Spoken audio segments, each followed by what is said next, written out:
Another Wednesday, another episode of How to Adult with Travis Walker. I'm super duper excited because we have an incredible episode ahead of us. We are going to talk about the weight loss journey of a good friend of mine, a fellow Bobcat from Texas State University. His name is Cody Huffman. His weight loss journey is so unique and so powerful. We just had an incredible conversation on this episode, so you're going to want to take a look at this and listen all the way through as usual. Make sure that you share the content and follow the podcast at How to Adult TW on Instagram and Facebook. Always share this with somebody that needs to hear it. You know, you have a family member that needs to hear this content. You have a friend that needs to hear this content. Go ahead and send them the link. That is very helpful, and I'm sure they would appreciate it. With all that being said, y'all, it's time to learn how to adult. Cody Huffman. I am so excited to see you. I haven't seen you in a long time. Thank you so much for being here. It's good to see you, Travis Walker.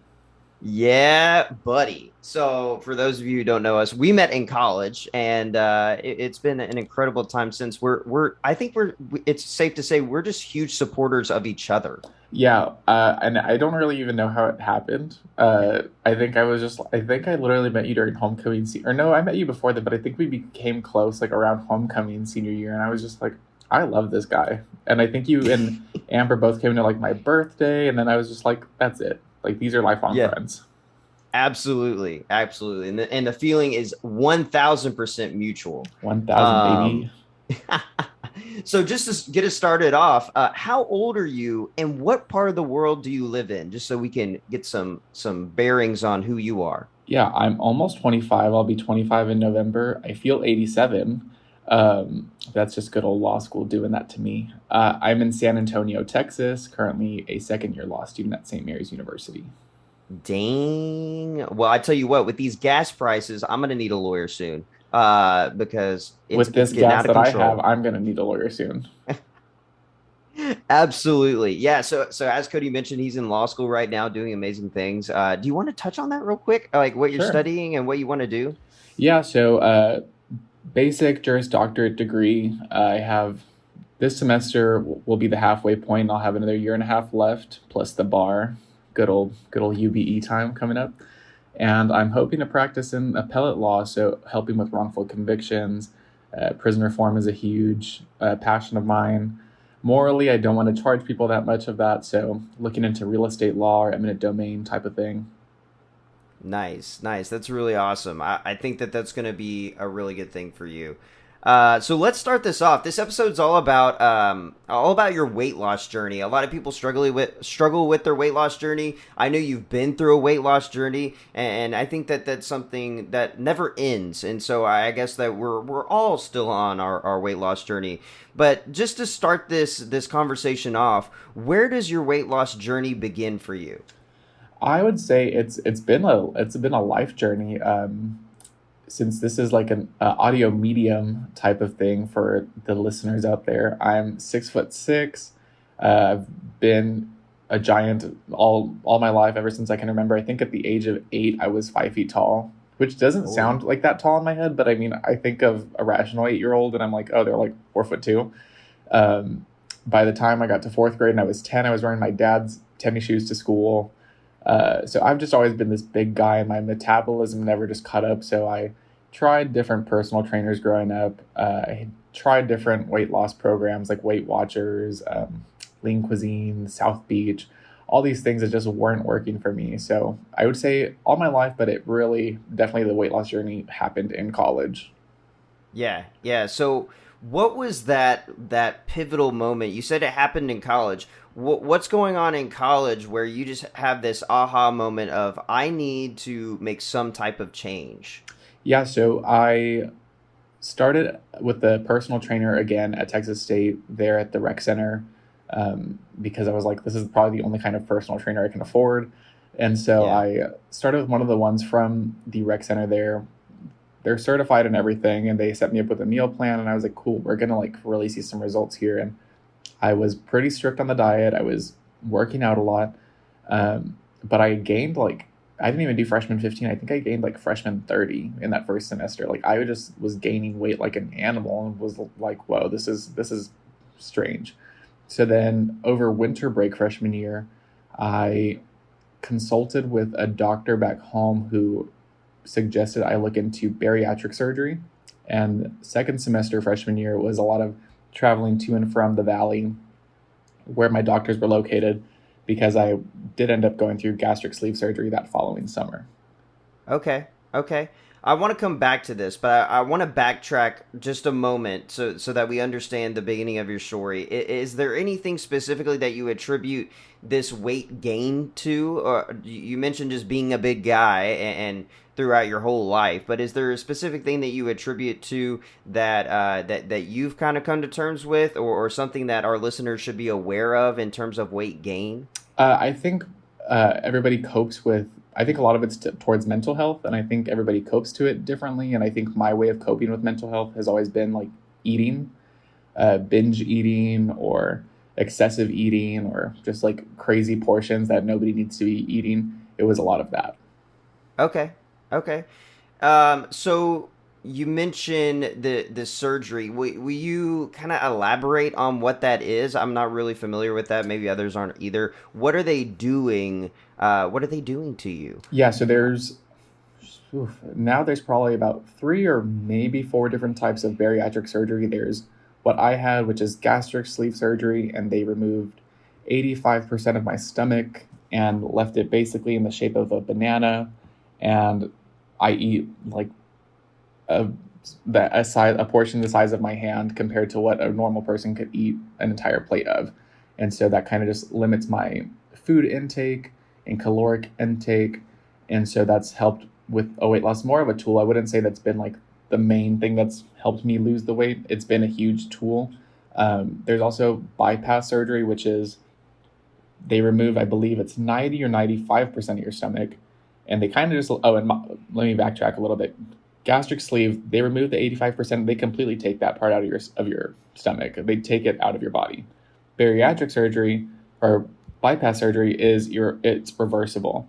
So they leave that 95% of your stomach kind of just in there, and they retrack it to your intestines. So that way it's like a fast pass kind of thing. So you're losing weight even faster on that one. But the problem with that one, and the reason I didn't have that one, is the reversible impact that it has, where people lose all this weight and they're like, okay, like I've lost X amount of weight. I think I understand how my body works now. I think I understand how I should take care of it.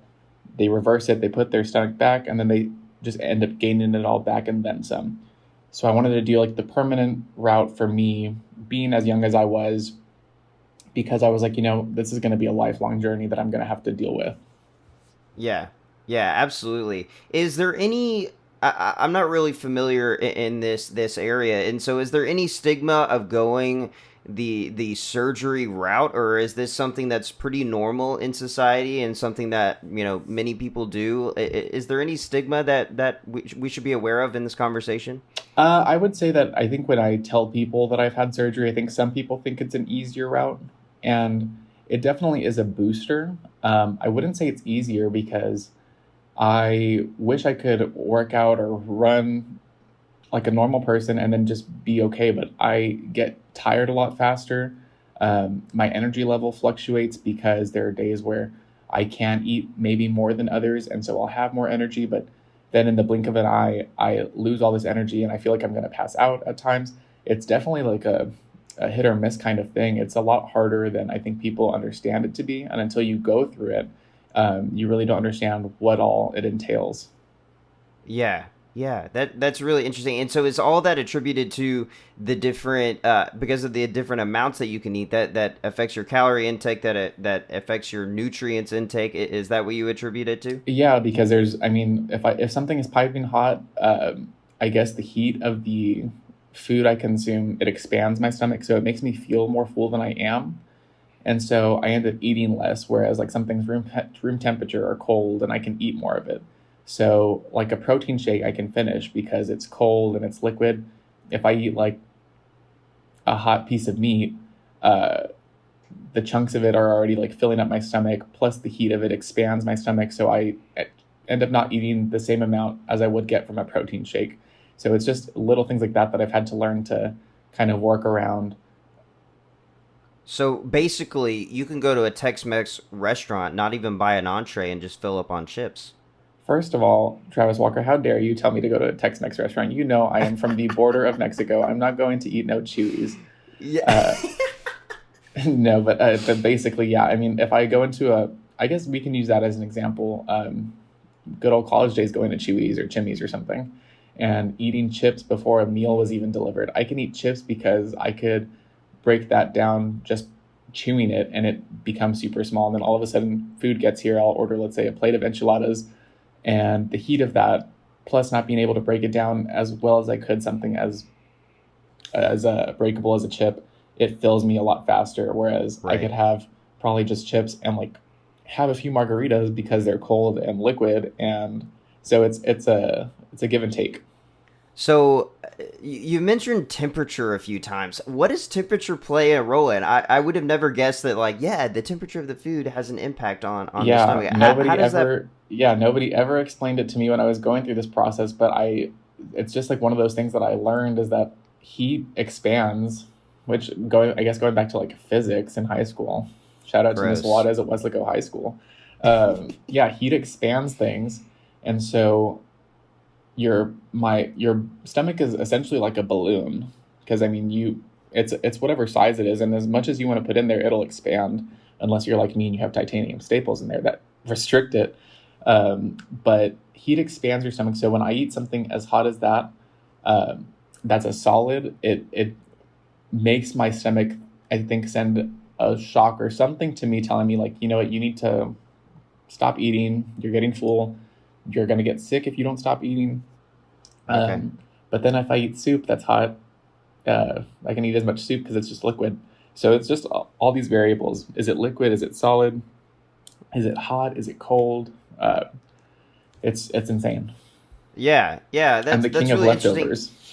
Yeah, it's really interesting also because what you're mentioning, right, are healthier options anyway. So it's easier to eat. You've made it easier to eat these healthier options because you can eat more of it, and then you can get more Hmm. nutrients from it, and then you're more energized. That's really interesting. Is that true, or am I in left No, field? I would say you are, and I think having the surgery, it's the tool, but the mental health part of it, of like wanting to eat or having that eating disorder of binge eating, that never goes away. And so where I think my eyes are still bigger than my stomach, they always will be. And so I see a plate of food and I'm like damn, that burger right there, it looks great. And I'm like, but I eat a few bites and I'm like, shit, I'm full.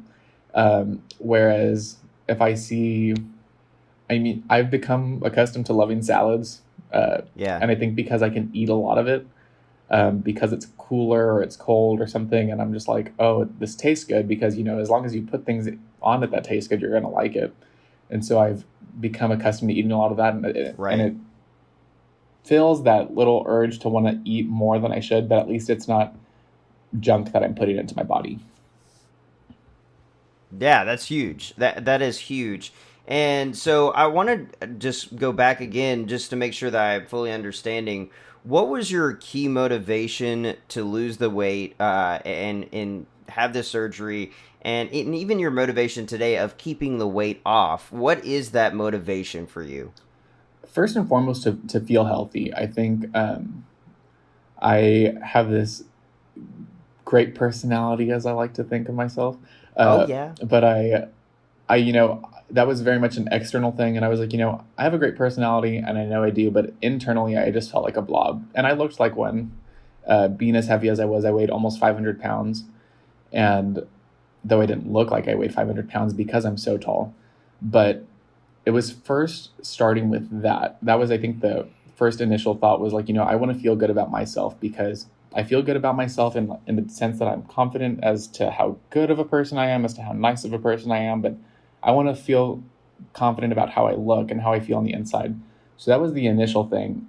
Then in college, I coming to terms with who I am and my sexuality, and saying, I want people to be attracted to me. And that was another thing, coming into adulthood, wanting people to be attracted to you. So that was another factor.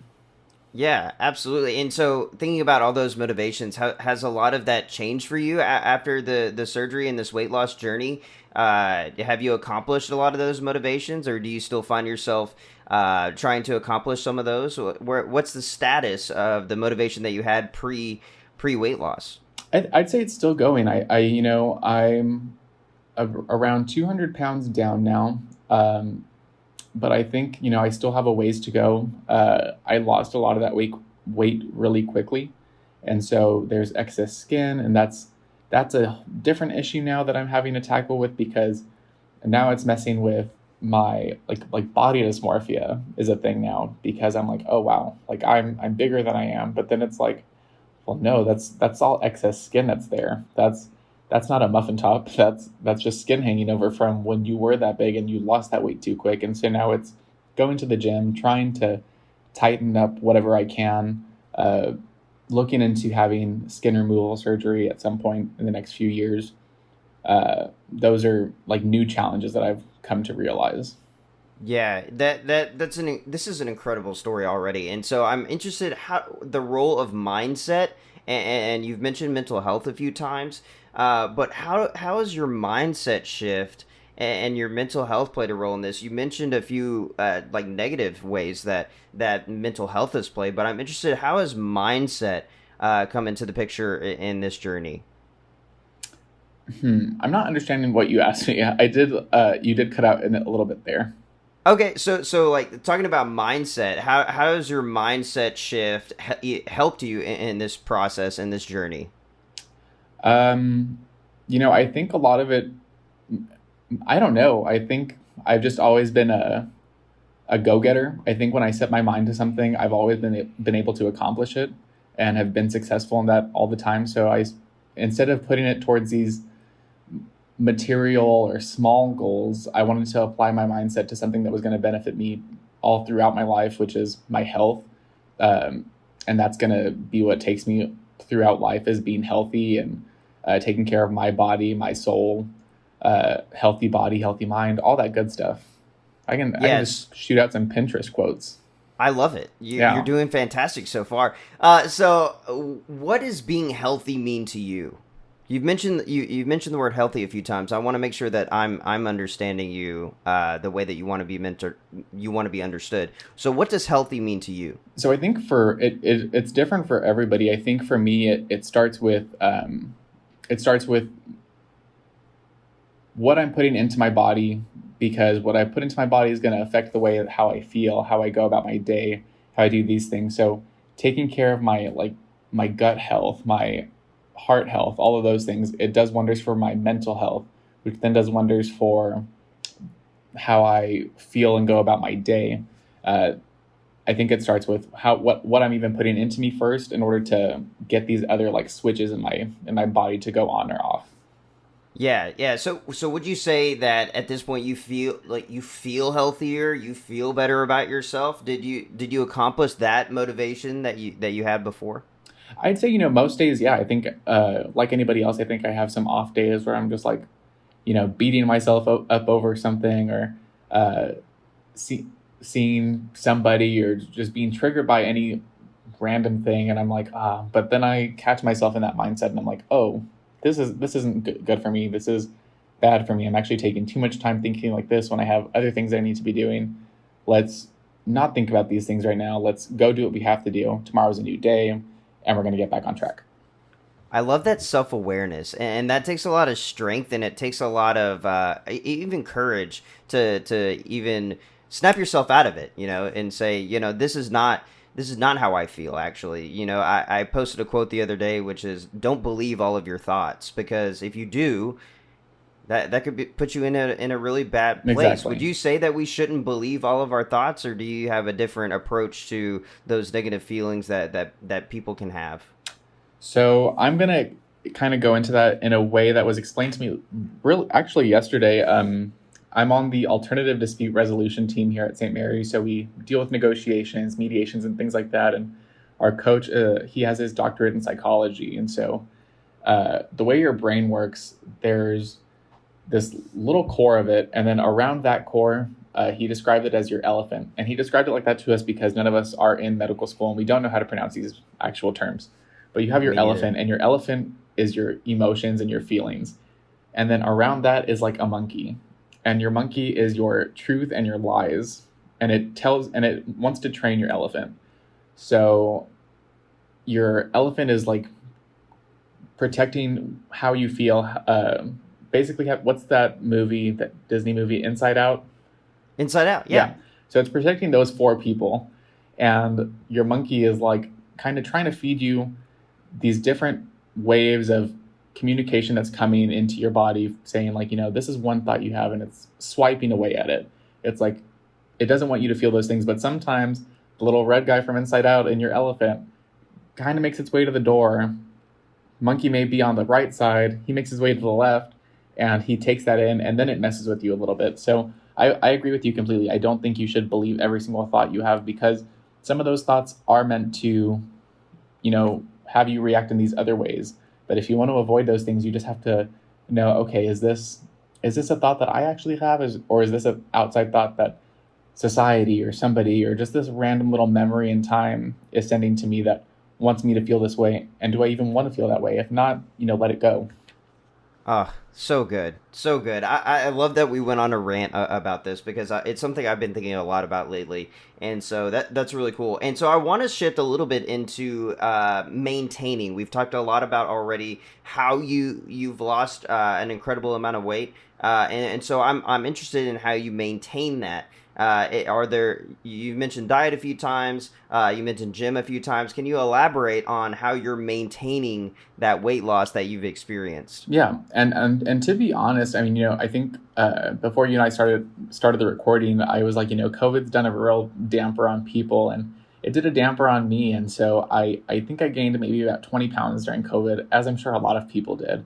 Right. And so I'm now having to lose that on top of wanting to get myself to where I want to get. So I think it starts for me like going to the grocery store and like having a list of things written down. That way I just follow what's on my list, because I can walk down a chip aisle and I'm like, oh, Cheetos sound great right now. But I'm like, oh, wait, Cheetos aren't on my list. Okay, then I don't need to get them. Also, because I'm in law school and I don't have a job right now. So I have to really work on a budget.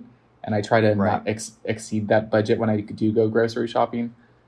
So it starts there, and then cooking and eating and trying to eat as much in or cook for myself as much as I try not to go out. If I do go out, I don't limit myself on like eating good things. I don't want to let people out there know like, oh, he doesn't eat anything but rabbit food. No, I go out and I have plenty of good food, but I just have to eat. It's all about a give and take. It's a balance. And so that's probably, I think anybody will tell you your diet is probably the most important thing. And then after that, I try to go to the gym maybe 3 to 4 times.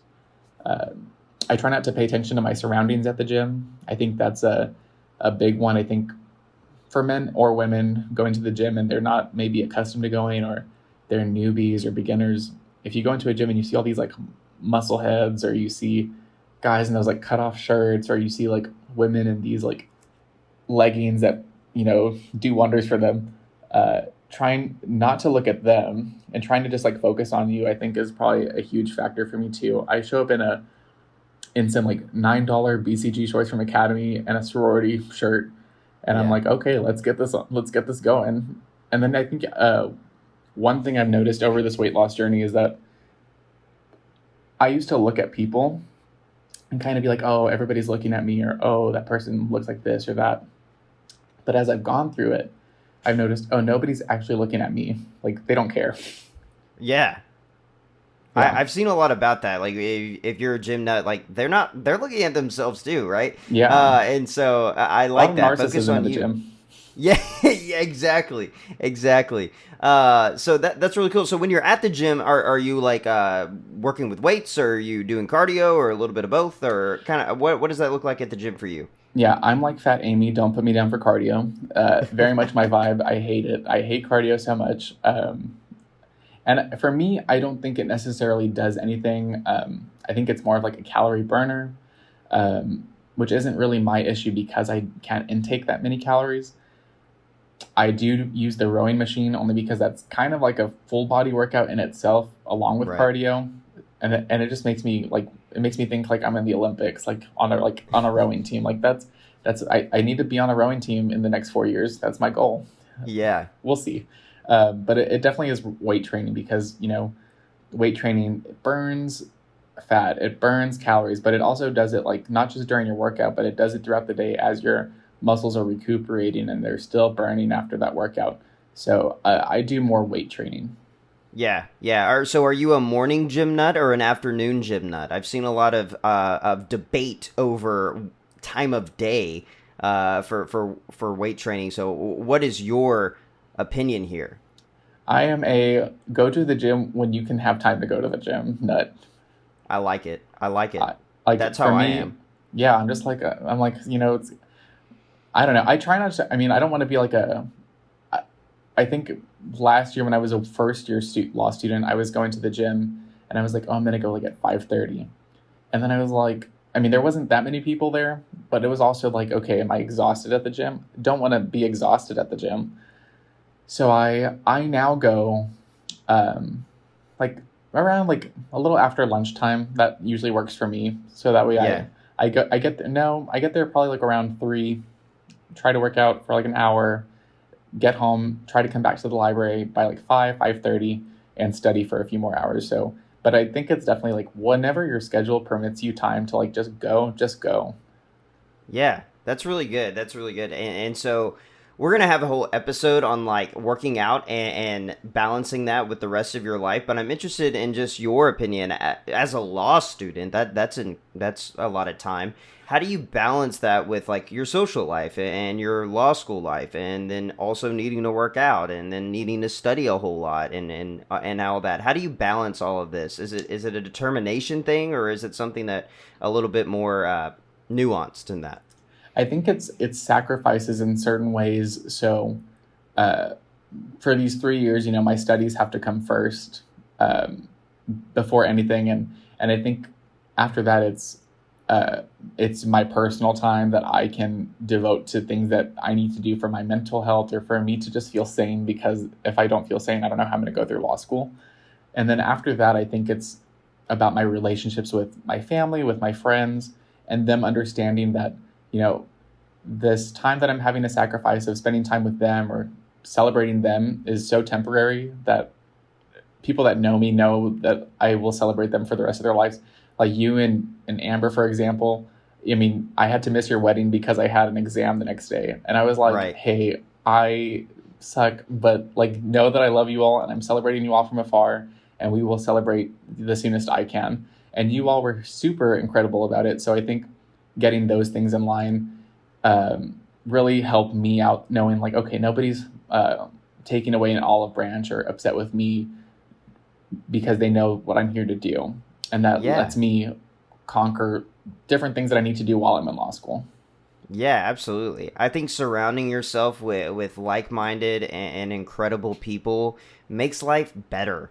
And so that's a really good advice. If you have those people that are making you feel bad, man, cut them off. Cut them Yeah, off. I was trying to think of what song that was.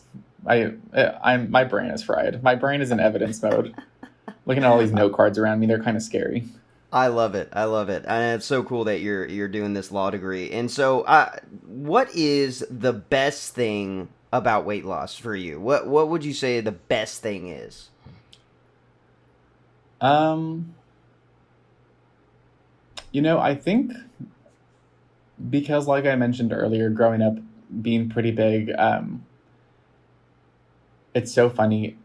You being a teacher, you have your students' desks, those like standard desks and everything. And sometimes there were those desks that maybe were on their last legs. I know in middle school I sat in a few and like they crumbled or they just went flat. And I was like, whoa, this is not okay. And then Yeah. going back home and seeing old teachers or saying hi and being able to sit in those same desks and then like hold me up or me just like being able to like sit in them comfortably. I think that's a nice feeling, being able to sit comfortably somewhere without worrying like, oh, this chair is too small, um, or being able to go into a store and buy a shirt that same day because I want it, not having to special order something or buy things out of a catalog or being limited to wearing certain kinds or certain brands of clothing just because that's who caters to my size. Um, yeah, and I think, and then just being able to look in the mirror and being happy with what I see Yeah, yeah. I never even thought about that. I'm a very small person, and so with a big heart, with a big with heart. a huge heart. Yeah. Exactly, exactly. And so yeah, I can totally see how um, we can take for granted the world just being built for us, and so I can see that. And so now that you can take advantage of those things, that's a really big deal, and something that a lot of us don't really think about. So thanks for bringing that up. We should definitely be more thankful for those types of things. What would you say the biggest challenge is with this weight loss journey that you've had? What is the biggest challenge? You've mentioned a few things, and so I'm interested what you put at the top of that list. The top of the list, I would say it would be like that body dysmorphia, that going back to that thought of like when you were probably your heaviest and you're like, I look like such a blob. And now in reality, I'm like, oh, actually, I'm a blob now because this is just like skin. Like I look like I like to. Well, I shouldn't say I like to. I describe myself as a like those like Chinese Shar dogs Oh yeah, with like all that skin. Which I mean, I yeah, definitely don't look necessarily like that, but it's just like. I mean, it's what it is. I have like excess skin around like my chest and like my muffin top and around my thighs and around my arms. So I look at myself and I'm like, God, like if I stand in the mirror sometimes and I just like kind of start pulling on things and like I'm like, ah, if I just had this removed, I'd look like this. Or if I did this, I'd look like this. And then it takes you back to that first initial thought you probably had at your heaviest. And that's probably the hardest thing is that body dysmorphia that comes with it. yeah, yeah. And fighting those thoughts. We went on a little rant about fighting thoughts. I think that's really big, and so that's really important. What is there anything else we didn't discuss that about your weight loss journey that you think we probably should discuss? Because I know it's not as simple as just surgery, eat food, eat better food, work out sometimes. Is there anything else that we should discuss here? I think um, for anybody listening out there that has an issue with their weight, um, first consult a doctor. See, maybe it's a simple fix for you. Maybe it's a certain kind of diet you need to follow.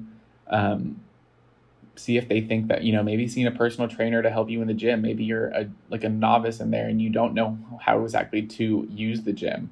They can probably tell you to get a personal trainer who can help you train you to understand how to use the gym, or even just uh, educate you on how to do it on your own.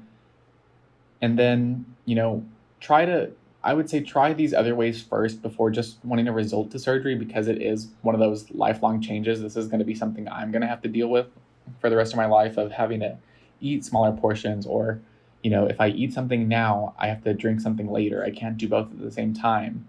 um,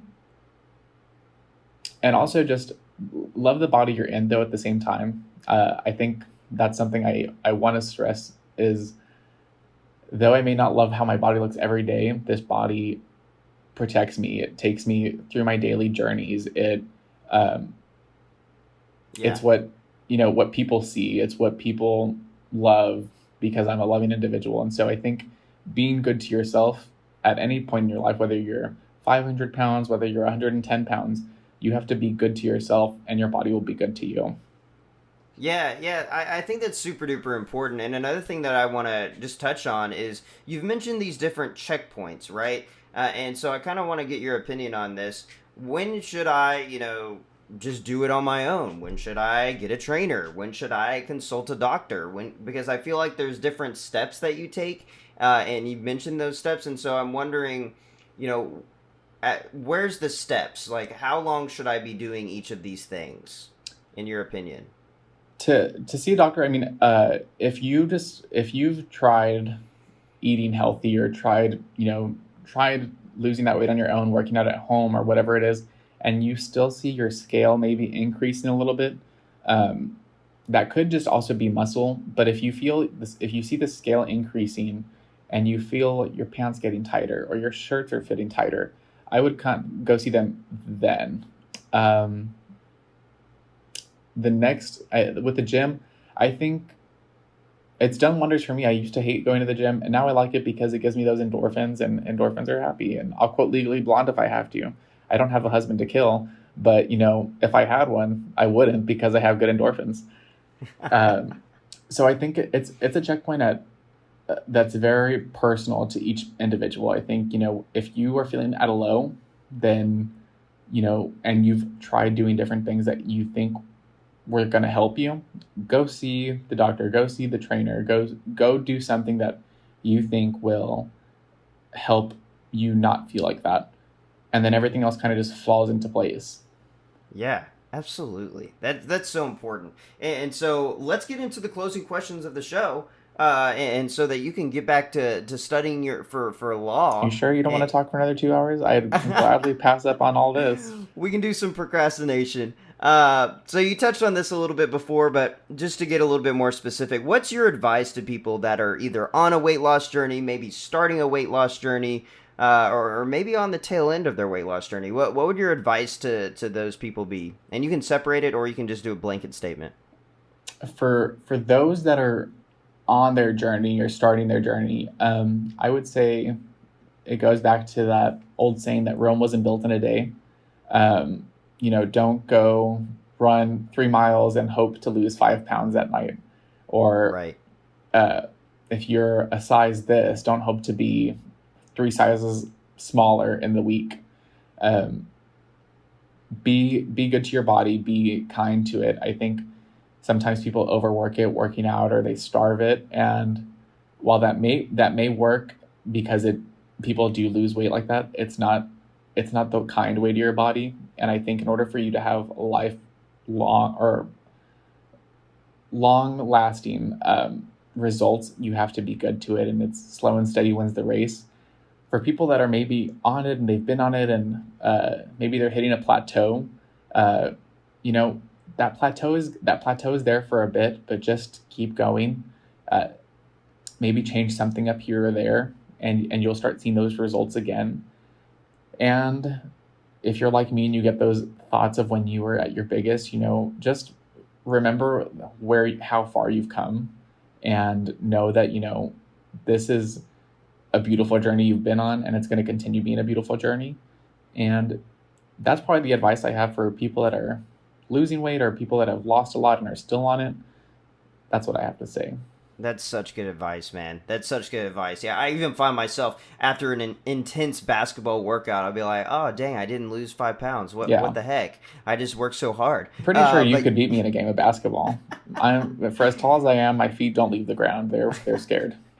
that's funny. Yeah, yeah, yeah. That vertical is a difficult thing. So taking weight loss out of the conversation, or maybe it is part of this conversation, but what is something as a young adult that you are still trying to figure out? Something that you're still working on as a young adult, and if it's weight loss, that's fine. But I'm interested if there's something else that you're working on. Um, I think I think this applies to young adults and even teens. I think for us millennials and Gen Z, wherever people want to place us, because we're at a very strange time of us being born where people want to Yeah, categorize us in one or the other. But we're in a um, gray area for sure. yeah, for millennials or Gen Z, I think social media has played such an impact in how we live our day to day lives and how we see ourselves. And so for me, it's learning to be happy with myself and who I am, and not being envious of a stranger who I don't even know posting about them being in a happy relationship or them succeeding with this like phenomenal opportunity. Um, I think I'm trying to do a very budget friendly eat, pray, love kind of thing while I'm in school and doing all these things.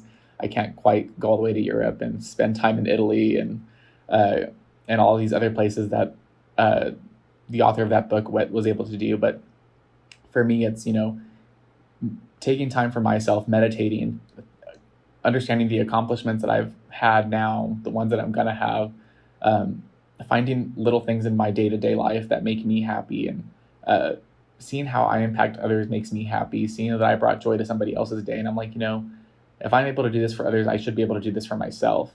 So definitely putting yourself before others, or before even strangers, or what you see on Instagram or TikTok or whatever. Just be happy with who you are and take it day by day. Oh, so good. So good. That I love every I'm single meant to thing be a about TED that. talker, I swear. Yeah, you really do. You really do. And we'll have to bring you back on to talk about should I go to law school? Oh, That okay, might cool. that I might was be a like, good I thought you were gonna episode. be like, how to be single in your mid-20s. Oh, that's not That's a what I fun meant. one too. That's a fun topic too. Yeah, yeah, I think that's really big because we have all these societal time periods where we're supposed to accomplish things, which is a Yeah. farce. You're doing great things, and I think that your advice there is just like don't compare yourself. It's really important. Very good. And so, if I want to know more about you, or if I want to, see your journey pictures, because this is a podcast. If I want to follow you on social media, where should I go? Where should I find you at? So you can follow me on Instagram. It's Cody Jest. That's Cody with or let me spell it out because some people have some crazy variations of spelling that. So it's Amen. Cody, add an extra Y after that, Jess. On TikTok, yes, I'm a TikToker. I don't do dances, but I do post random pictures of myself transitioning from that heaviest weight to this now weight that I'm at. And I Yeah. believe my username for that is Cody Huffman. And you can find me on Facebook. If you send me a message that you're Travis Walker's friend or listener, I'll limit you to an extent unless I truly know who you are. Yeah. Not a Twitter user, not a big tweeter. Not me either. Me Yeah, either. you can add me on Snapchat. No, don't add me on Snapchat. I don't use that either. I only snap Travis Walker sometimes. That's true. True words. Awesome, man. Awesome. Well, I sincerely appreciate you coming on and sharing this. This is a very vulnerable topic for a lot of people. And I think that it's really awesome that you're willing to come in a semi-public space and talk about it. So thank you. Anything for you. Oh, you're the sweetest. You're the sweetest. So, with Yeah. that being said, y'all, make sure that you go follow Cody on the platforms that he's on. Make sure that you also follow How to Adult TW on Facebook and Instagram and share all of my content because I want to get into the ears of people that I don't know. That's the goal. All that to being said, y'all, we are going to learn how to adult together.